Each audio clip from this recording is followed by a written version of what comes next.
पहिल्यापासून जे आरक्षणाच्या बाबत जो सदावर्ते सरांनी लाईव्ह घेतला होता जेव्हा त्यांनी याचिका दाखल केली, तो लाईव्ह मी तुम्हाला दाखवतो किंवा तो व्हिडिओ मी तुम्हाला दाखवतो आणि हे सगळे व्हिडिओ ऑलरेडी युट्यूबवरतीच आहेत. मी ते दाखवायचा आता प्रयत्न करतो.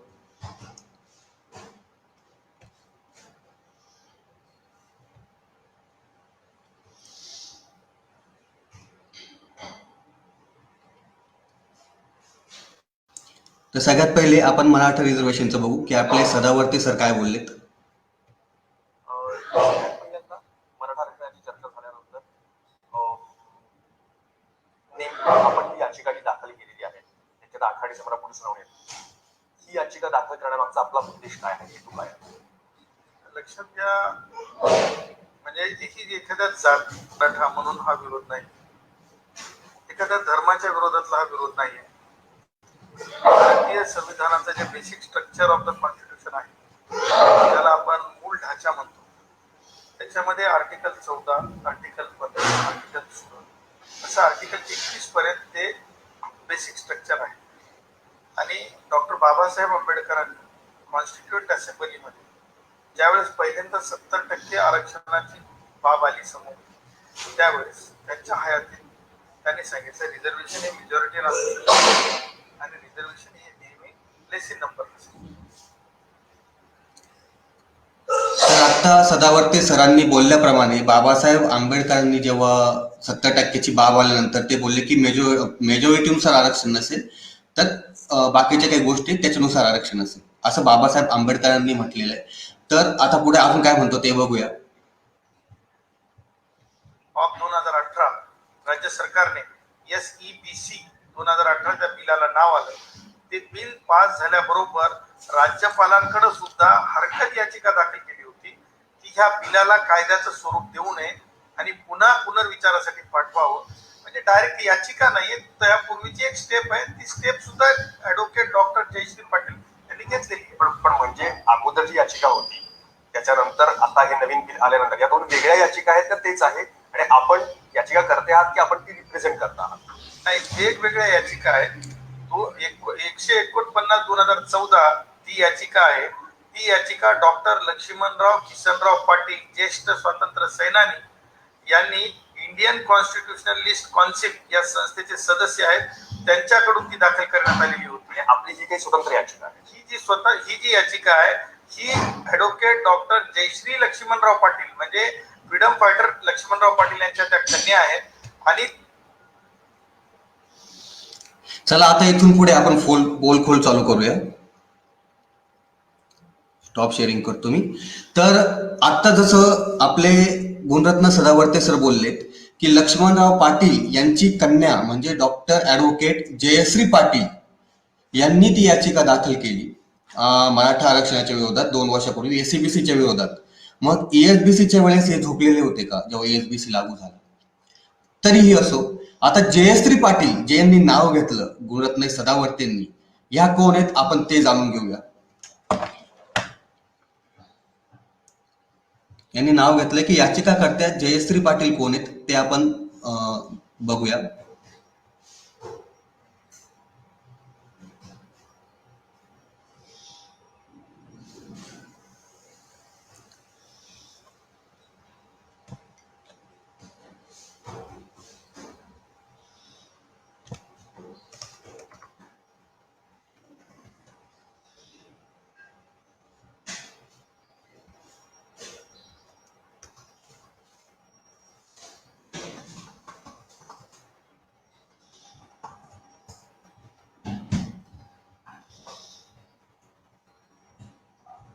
इकडे बघा, days later Sadavarte move court against the bill on behalf of his wife Jayashree Patil वय 40.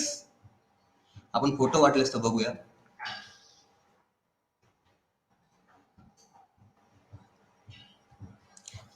ही त्यांचा फॅमिली फोटो तुम्हाला उजवीकडे दिसतील. ह्या जयश्री पाटील, हे ऍडव्होकेट गुणरत्न सदावर्ते आपल्याला सोबत दिसत आहेत. तर गुगलमध्ये त्यांची वाईफ म्हणून जयश्री पाटील दिसत आहे. तर ऍज पर इंडियन जे मॅरिड लॉ आहेत किंवा लग्नाचे लॉ आहेत, कायदे म्हणतो आपण त्याला, लग्नाचे कायदे, तर बाईचं नाव हे बदललं जातं. जे आडनाव लागलं जातं, तर मग जयश्री गुणरत्न सदावर्ते असं नाव हवं होतं. पण तरीही याचिका दाखल करताना जयश्री पाटील म्हणून ती याचिका दाखल केली. मग हा कायद्याचा अपमान नाहीये का? हा संविधानाचा अपमान नाहीये का? बरं ठीक आहे, असं समजू की लग्न झालेलं नसेल. समजा लग्न झालेलं नसेल तर मुलांना जे नावं दिलेत गुणरत्न सदावर्ते वडिलांच्या नावाने, हे सुद्धा कायदेशीर आहे का? बरं ठीक आहे, असं समजू की अडॉप्टेशन केलं असेल मुलांचं. मग जर मुलांचं अडॉप्टेशन केलं असेल त्याचे कागदपत्र कुठे? ऍज पर लिगल, कायदेशीर दृष्ट्या मुलांची अडॉप्टेशन पेपर पाहिजेत, तेही नाहीये. म्हणजे गुणरत्न सदावर्ते स्वतःच एक जे कायद्याच्या पळवाटा जे वापरतो आपण, पळवाटा, त्या पळवाटा वापरून हे करतोय का मराठा आरक्षणाला? सर म्हणू नये सदावर्तेनं, फक्त सदावर्ते म्हणा, पण प्रत्येकाला रिस्पेक्ट हा दिला गेला पाहिजे. ते माझ्या छत्रपतींची शिकवण आहे, त्याच्यामुळे थोडं सहन करून घ्यावं. पण विचार करा, म्हणजे याचा अर्थ सदावर्ते हा पळवाटा शोधून स्वतःचा फायदा साधतोय असं नाही वाटत का? स्वतःच कायद्याला विरोध करून संविधानाचा, मी संविधानाला मानतो किंवा बाकीचं हे करतो म्हणून बोलतोय. त्याच्यानंतर सदावर्ते साहेब पुढच्याच लाईव्ह त्याच व्हिडिओमध्ये बोलले की 50%च्या वरचं आरक्षण हे संविधानाच्या विरोधात आहे. आता महाराष्ट्रात आरक्षण हे 52%. मग वरच्या 2% साठी सदावर्ते सरांनी किंवा जयश्री पाटील मॅडमांनी याचिका का दाखल केली नाही सरकारच्या विरोधात, की हे 2% पण कॅन्सल व्हावं? हे 2% नेमकी कोणाला गेलेलं आहे?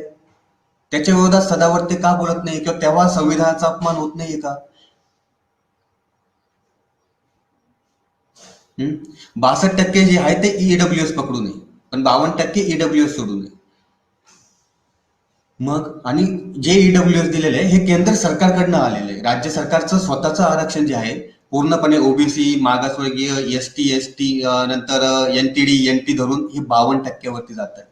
मग तेव्हा संविधानाचा अपमान होत नाही का? बाबासाहेब आंबेडकरांची 50%ची मर्यादा संविधानात लिहून ठेवलेली आहे, ती ओलांडली गेली आता पण नाहीये का? मग तिथे सदावर्ते का बोलत नाहीये? त्याच्यानंतर सदावर्ते सर असं बोललेत की बाबासाहेब आंबेडकरांनी किंवा जी घटना लिहिली तेव्हा सरसकट कोणत्याही जातीला घेऊ नये, असंच बोललेत. मग मला एक सांगा, 180 जाती ज्यांना सरसकट घेतलं गेलं, म्हणजे 367 जाती आज ओबीसी प्रवर्गात आहे, हे जेव्हा ऍड करत होते तेव्हा गुणरत्न सदावर्ते काय करत होते? सांगा मला, गुणरत्न सदावर्ते सर काय करत होते? तेव्हा विरोध का केला गेला नाही? किंवा बाकी सगळ्या जातींना ऍड करण्यात आलं तेव्हा विरोध का केला नाही? फक्त मराठ्यांना ओबीसी मध्ये समाविष्ट करावं किंवा एसीबीसीचा एक वेगळा प्रवर्ग निर्माण करून समाविष्ट करण्यात यावं, तेव्हाच का गुणरत्न सदावर्तेंनी विरोध केला? हे मी जयश्री पाटील यांच्या आडून, ते बी फेक नाव घेऊन. कारण जयश्री पाटील ह्या मराठा नाववाले आहेत. सांगा बाबांनो, याचा अर्थ तो जाणून बुजून फक्त मराठ्यांना टार्गेट करतोय. त्याच्यानंतर ईएसबीसीच्या वेळेस मराठा आपले सदावर्ते साहेब कुठे होते? तेव्हा पण 52%ची सीमा ओलांडली गेली होती. मग आत्ताच का जागे झाले?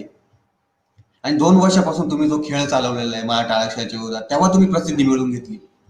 पण आता पण मी काही प्रश्नचिन्ह उपस्थित करतो.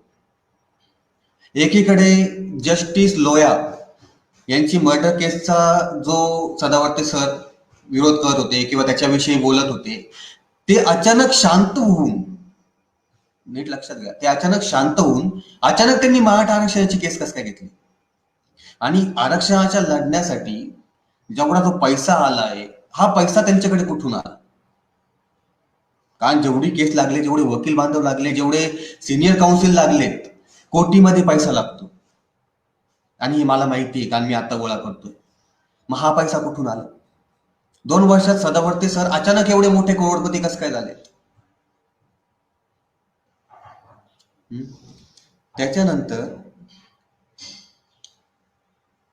ओबीसी फुगीर आरक्षण जे आपण म्हणतोय, की ज्या 180 जाती कोणत्याही घटनात्मक दृष्ट्या किंवा घटनेने जे सांगितलेलं आहे, संविधानाने जे सांगितलेलं आहे, आपलं इंदिरा साहनीच्या निकालानंतर, की स्वतः घटनेमध्ये असं आहे की जोपर्यंत मागासवर्गीय आयोगाचा अहवाल त्या जातींना नसेल तोपर्यंत त्यांना कोणत्याही प्रकारचं आरक्षण देण्यात येऊ नये.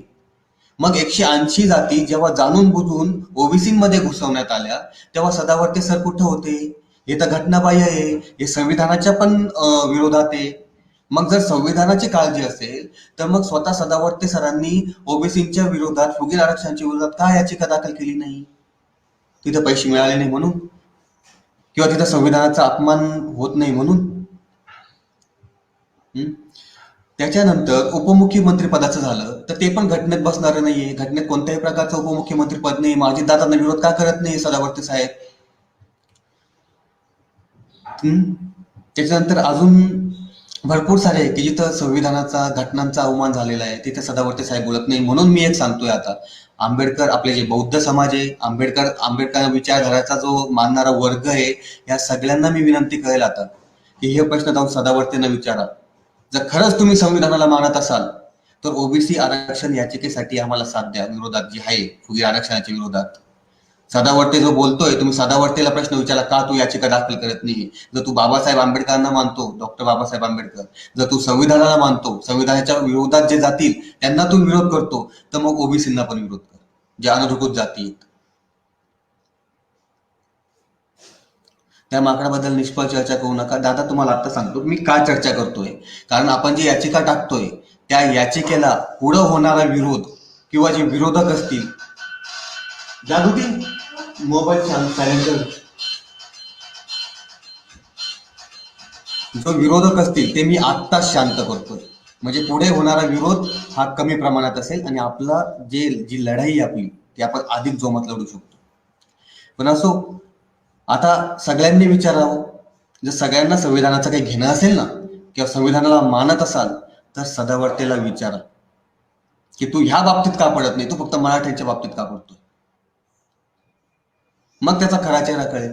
जोपर्यंत आपण विचारत नाही, एकच बाजू मांडतोय किंवा एकच बाजू बघतोय, तोपर्यंत कसं काय कळेल? आणि पुन्हा तोंडवरती कोण बोलतो की हा कोणत्या धर्माच्या विरोधात नाहीये किंवा मराठा समाजाच्या विरोधात नाहीये.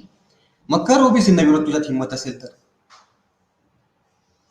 एका समाजाचा फायदा उचलून तू दुसऱ्या समाजाला विरोध करतोय किंवा त्या समाजाचा नेता बनायला बघतोय. एक लक्षात घे किंवा एक लक्षात घ्या, बाबासाहेब आंबेडकर एकच होते, त्यांच्यासारखा माणूस पुन्हा होणे नाही.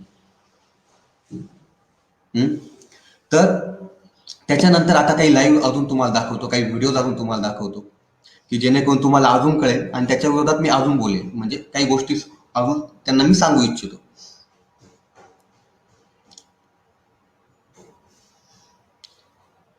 तर आत्ताची पुन्हा एक ही बातमी आहे ती आपण पाहूया. कोविड काळामध्ये गर्दी जमवल्यामुळे खासदार संभाजीराजेंवर गुन्हा दाखल करा अशी मागणी वकील गुणरत्न सदावर्ते यांनी केली आहे. विशेष पोलीस महानिरीक्षक आणि पोलीस अधीक्षक शेवाळे यांच्याकडे ही मागणी करण्यात आली आहे.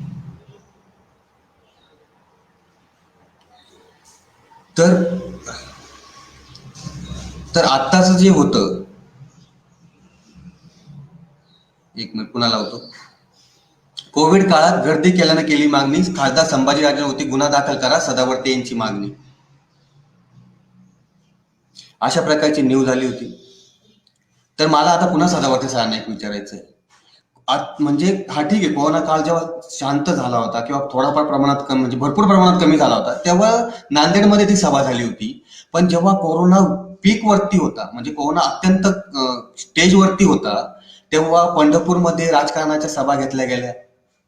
पंढरपूरमध्ये तिथं अजितदादा पवार स्वतः उपस्थित होते. नंतर त्यांनी स्टेटमेंट केलं की मला तिथं बोलवण्यात आलं, तेव्हा मला एवढं माहिती नव्हतं, असं स्टेटमेंट केलं. तेव्हा गुणरत्न सदावर्तेंनी आपले उपमुख्यमंत्री अजितदादा पवार यांच्यावरती केस करावी म्हणून का मागणी केली नाही?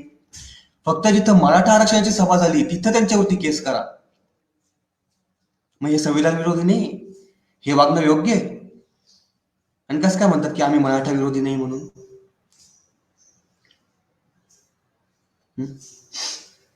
त्याच्यानंतर ओबीसी आरक्षणाचा आता महाआयोग येतोय, काय अध्यादेश काढला जातोय. बाबासाहेब आंबेडकरांनी घटनेमध्ये धडधडीत लिहून ठेवलं होतं की राजकीय आरक्षण हे फक्त 10 वर्षांचं असेल आणि पुन्हा वाढवायचं असेल तर पुन्हा आयोग स्थापन करा, पुन्हा त्यांचे अहवाल तयार करा आणि मग पुन्हा राजकीय आरक्षण द्या. आज जर ते राजकीय आरक्षण, बेकायदेशीर राजकीय आरक्षण रद्द झालंय, त्याच्याबद्दल, त्याच्या विरोधात राज्य सरकार, केंद्र सरकार दोघेही उतरत आहेत आणि अध्यादेश काढून ते बेकायदेशीर आरक्षण पुन्हा गठीत करतायत किंवा पुन्हा चालू करतायत, तर हे घटना विरोधी नाहीये का? याच्यावरती सदावर्ते सर का बोलत नाही? सदावर्ते साहेब का बोलत नाही? आंबेडकर समाजाने, बौद्ध समाजाने विचार करावा याचा. आणि आपण त्यांना डोक्यावर घेऊन नाचतोय, जे स्वतःच संविधानाचा अपमान करताय. फक्त दाखवताना एक चेहरा दाखवतात की मी संविधानाचा खूप मोठा पुरस्कार काय म्हणतात की त्यांना मानतो किंवा त्याचा विरोध करणाऱ्यांना मी विरोध करेल. हे चुकीचं आहे ना मग. त्याच्यानंतर अजून एक व्हिडिओ दाखवतो.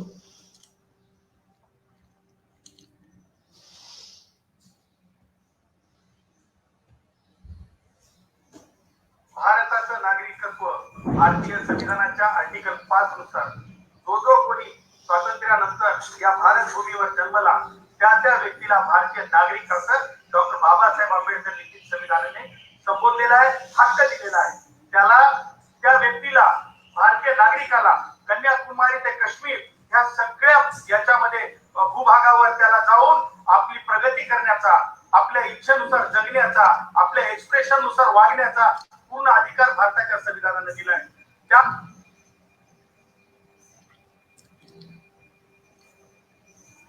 आता यामध्ये गुणरत्न सदावर्ते असं म्हणतायत की आर्टिकल 5 नुसार घटनेमध्ये पार अक्षरशः काश्मीर ते कन्याकुमारी पर्यंत कुठेही जाऊन अधिकार दिलेला आहे काम करण्याचा किंवा तिथे प्रगती करण्याचा.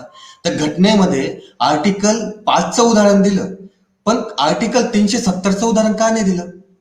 जिथं कोणत्याही भारतीय नागरिकाला काश्मीरमध्ये जाऊन तिथे राहण्याचा, वास्तव्य करण्याचा किंवा तिथं प्रॉपर्टी खरेदी करण्याचा अधिकार नव्हता, जो आता रद्द करण्यात आलेला आहे.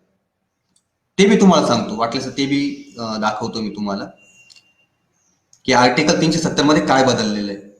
आणि इथून मला भाजपचा पुरस्कर्ता म्हणू नका, कारण भाजपाने पण खूप केलेलं आहे, म्हणजे काय म्हणतात ना, आरक्षणाला विरोध केलेला आहे.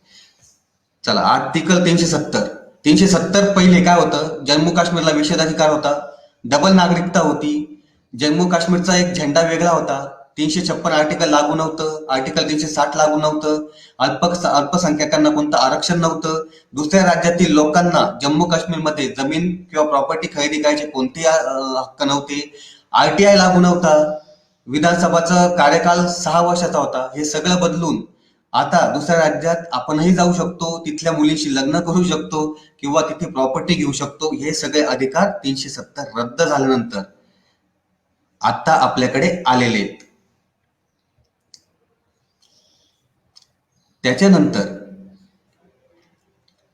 त्याच्यानंतर सदावर्ते साहेब काय म्हटले आपल्याला की म्हणजे संविधानाने तो अधिकार दिलेला आहे, तर परप्रांतीय हे महाराष्ट्रात येऊन रोजगार घेऊ शकतात किंवा काय. कारण मुख्यमंत्र्यांनी जेव्हा परप्रांतीयाची नोंद ठेवण्याचे आदेश दिले तेव्हा जे हे म्हणत होते गुणरत्न सदावर्ते साहेब, तर कदाचित आर्टिकल 5चं उदाहरण दिलं, मी आर्टिकल 370 सांगितलंय.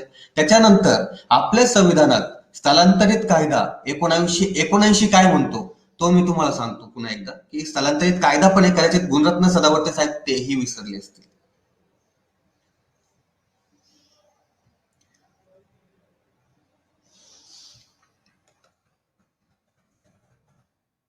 1979 सालचा आंतरराज्य स्थलांतरित कामगार कायद्यानुसार स्थलांतरित कामगारांच्या नियुक्तीचे निगमन केले जाते. म्हणजे स्थलांतरित कामगारांना त्यांचं डेटा ठेवला जातो. या कामगारांच्या सेवा शर्ती, वेतनाचे दर तसेच अन्य बाबीचे नियमन या कायद्याने होते. कामगार मंत्री संतोष गंगवार यांच्या सांगण्यानुसार येत्या वर्षी काही नवीन कायदा येऊ शकेल. म्हणजे स्थलांतरित कायदा आहे जो आपला 1979चा, त्याच्यामध्ये ऑलरेडी डेटा ठेवला जातो जो ठेवला जात नव्हता आतापर्यंत. मग आपले जे मुख्यमंत्री उद्धव साहेब ठाकरे आहेत यांनी फक्त ते नोंदी ठेवायला लावलं, तर काय बोलले, काय किंवा चुकीचं काय होतं याच्यात? मग संविधान जो माणूस करतोय त्याला आर्टिकल 5 माहितीये, पण स्थलांतरित कायदा 1979चा माहिती नाहीये, आर्टिकल 370 काय होतं हे माहिती नाहीये. म्हणजे फक्त आणि फक्त दिशाभूल करण्यासाठी हा माणूस न्यूज मीडिया समोर येतोय. 2 वर्षाच्या पूर्वीचा गुणरत्न सदावर्ते यांना ओळखत तरी कोण होतं? जेव्हा याचिका टाकली तेव्हा पहिल्या सुनवाईला आपल्या एका भावाने त्यांच्या कानशिलात लगावली होती. हे विसरले वाटतं गुणरत्न सदावर्ते सर. मग मी पण आता काही आपले आंबेडकरांना मी पण मानतो, काही आपले अनुयायी त्यांना पण काही विचारतो की मग हे योग्य आहे का? संविधान करून संविधानाचाच अपमान